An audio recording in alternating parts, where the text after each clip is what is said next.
Արդեն 4-րդ օրն է Տավուշի եւ Եղարքունիքի տարբեր հատվածներում հրդեհներ են։ Հրդեհը տարածվել է ճամբարակից դեպի հյուսիս-արևմուտք, հասնելով ընդհուպ Այգուտ գյուղի անտառներ։ Այրվում է նաեւ Նավուր գյուղի հանդամասերից մեկը։ Պուտնիկ Արմենիայի աղբյուրները հայտնել են, որ ամբողջ Նավուր գյուղը ծխի մեջ է կորել։ Եվս մեկ հրդեհ է բռնկվել Դիլիջանի հատվածում, թունելից դեպի Վանաձոր տանող ճանապարհահատվածի Ծախակոմյան անտառներում։ Հրդեհի մեկ օջախ էլ Հովք Ենոքաբանի մոտակայքում է։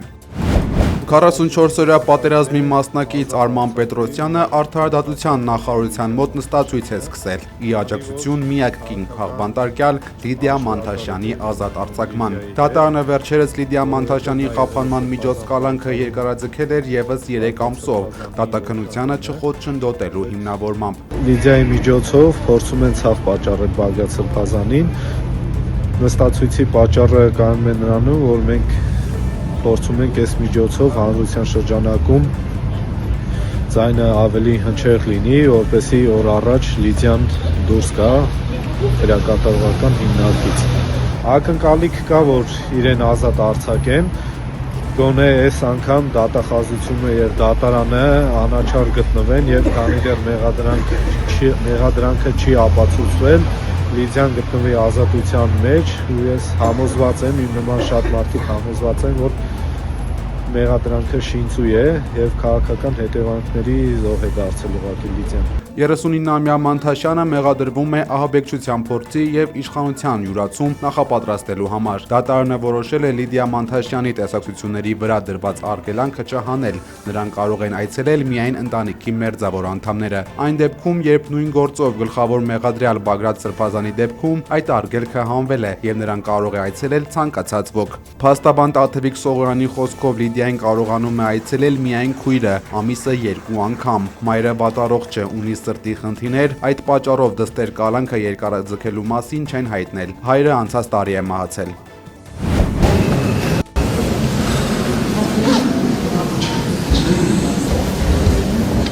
Արարատ գյուղի Սուրբ Հակոբ եկեղեցում Կիրակնորյա պատարագին, որին բացի Նիկոլ Փաշինյանից մասնակցում էր Մասյացյոտ թեմի առաջնորդ Տեր Գևորգ եպիսկոպոս Սարոյանը, նույն թեմի հոգևոր հովիվներից Տեր Զարե Քահանան է անդրադարձել ու գրել մեջբերում. եթե ձեր դեմ կան կոմպրոմատներ եւ դուք չեք կարողանում դրանց հակադարձել տղամարդու նման, լավ է որ թողնեք ձեր կարգը եւ արժանապատվորեն հեռանաք։ Շանտաժ, կաշառք, պաշտոնի խոստում, ոչինչ չի կարելի փոխել արժանապատվության հետ։ Պատարագին կաթողիկոս անվան չհիշատակելու հարցին Տեր Գևորգ եպիսկոպոսը չի պատասխանել։ Նա հորդորել է մոտենալ քահանային։ Սրբազան պատարագի ժամանակ չհնչեց վեհափառ հայրապետի անունը։ Դուք ինչով եք դա պայմանավորում, ձեզ համար դա ընդունելի էր։ Մոտեցեք քահանային։ Սրբազան դուք եք տնօրինել պատարագը։ Ինչ կարող եք ասել։ Արդյոք կարգ է խախտվել թե ոչ։ Մոտեցեք քահանային։ Ադրբեջանցի գործընկերներ իրենք ինչպես Բաքվի բանտերում պահվող հայ գերիների հարցը բարձրաձայնվել է Ադրբեջանում։ Այսօր լրագրողների զրույցում նշել է Բաքու այցելած հայկական պատվիրակության անդամը, հավելելով, որ բարձրաձայնել է նաև Ադրբեջանի նախագահի օգնական Հիկմետ Հաջիևի հետ հանդիպման ժամանակ։ Ալիևի օգնականը խնդրել է հայ հասարակությանը փոխանցել, որ պատերազմը Ադրբեջանի համար ավարտվել է։ մի քանի ուղերձ, որ մեր հանդիպման ժամանակ Ադրբեջանի նախագահի օգնականի հետ ինքը խնդրել է, որպեսզի մենք փոխանցենք Հայաստանի հասարակությանը։ Առաջինը այն է, որ ուրեմն պատերազմը ավարտվել է, Ադրբեջանի համար այլևս պատերազմ չկա, որ կոնֆլիկտը ավարտվել է, որ հայ-ադրբեջանական կոնֆլիկտը իրենց համար ավարտված է, որ իրենք ուզում են այս չպատերազմ վիճակից կառուցեն խաղաղություն եւ գնան դեպի խաղաղություն, եւ իրենց համար չափազանց կարեւոր է այս մեսեջը մեր միջոցով ինչպես իրենք նշեցին փոխանցել Հայաստանի հասարակությանը, որ իրենք ցանկանում են Հայաստանի հետ համապարփակ եւ երկարաժամկետ խաղաղություն կառուցել ու պատրաստ են այդ ճանապարհով գնալ առաջ եւ որ երևի թե նաեւ չափազանց նորից կարեւոր է, որ Ադրբեջանը Հայաստանի նկատմամբ որևէ տարածքային պահանջ չունի։ Նոյեմբերի 2-ից մինչ օրս Սպարեկային ծառայությունը Երևանում եւ մարզերում ստուգել է 1492 ավտոմեքենա, հայտնաբերվել է թույլատրելի նորմերին չհամապատասխանող սարքավորումներով համալրված 167 տրանսպորտային միջոց։ Վարորդները ենթարկվել են նվազագույն աշխատավարձի 10 պատիկի չափով տուգանքի։ Նորմերին չհամապատասխանող խլացուցիչները, բարձրախոսները եւ լրացուցիչ ուժեղացուցիչները իրավապահները բռնագրավել են։ Վարորդները կորցրել են 2 տուգանային միավոր։ Նոյեմբերի 2-ից ուժի մեջ մեջ են մտել վարչական իրավախախտումների վերաբերյալ օրենսգրքում կատարված փոփոխությունները, ըստ որի պատասխանատվության են ենթարկվում այն վարորդները, որոնց մեքենաներում տեղադրված են ստանդարտին չհամապատասխանող խլացուցիչներ, նվագարկիչների լրացուցիչ ուժեղացուցիչներ կամ բարձրախոսներ։ Կենսաչափական տվյալների Մոլերում կբացվեն միգրացիայի եւ քաղաքացիության ծառայության գերժամանակակից գրասենյակներ, հայտնել է ներքին գործերի նախարար Արփինե Սարգսյանը։ Սրանով մենք հանրային ծառայությունների մատուցման բոլորովին նոր ստանդարտ կսահմանենք Հայաստանի Հանրապետությունում, փակելով անձնագրային համակարգի հնամաշ եւ ցածրորակ ենթակառուցվածքի էջը, կոտրելով ոլորտի կարծրատիպերը։ Առաջիկա 5 օրերին սպասվում է օդի աղտոտվածության մակարդակի աստիճանաբար բարձրացում, հայտնել է շրջակա միջավայրի նախարարության հիդրոօթերևութաբանության եւ մոնիթորինգի կենտրոնը, ու նշել, որ վերջին օրերին դիտվել է ազոտի եւ ծծմբի երկօքսիդների կոնցենտրացիաների աճ։ Հիդրոօթերևութաբանության եւ մոնիթորինգի կենտրոնի փոխանցմամբ անտիցիկլոնի կենտրոնը կշարունակի մնալ հանրապետության տարածքում։ Առաջիկա 5 օրերին եղանակի էական փոփոխություն չի սպասվում։ Մահացել է Արարատ 73-ի գլխավոր մարզիչ, օլիմպիական չեմպիոն, Ռուսաստանի ֆուտբոլային միության առաջին փոխնախագահ եւ Մոսկվայի Սպարտակի լավագույն ռմբարկու, խորհրդային լեգենդար ֆուտբոլիստ Նիկիտա Սիմոնյանը։ Նրա անունը տասնամյակներ շարունակ մեզ համար ֆուտբոլ խաղի հոմանիշն էր։ Հայաստանի ֆուտբոլի ֆեդերացիան ցավակցել է Նիկիտա Սիմոնյանի մահվան կապակցությամբ։ Նա միշտ փայլել է որպես ֆուտբոլիստ, մարզիչ եւ պաշտոնյա, իր անունը ոսկե տառերով գրելով հայկական եւ խորհրդային ֆուտբոլի պատմության մեջ, ասված է հայտարարությունում։ Подумайте, что это лишнее. Կյանքից հեռացել է հայտնի հայ բռնցքամարտիկ, առաջին միջին քաշային կարգում չեմպիոնական տիտղոսի նախկին հավակնորդ Վանես Մարտիրոսյանը։ Մարտիրոսյանը 39 տարեկան էր, վերջին 2 տարիների ընթացքում նա պայքարում էր մաշկի քաղցկեղի դեմ։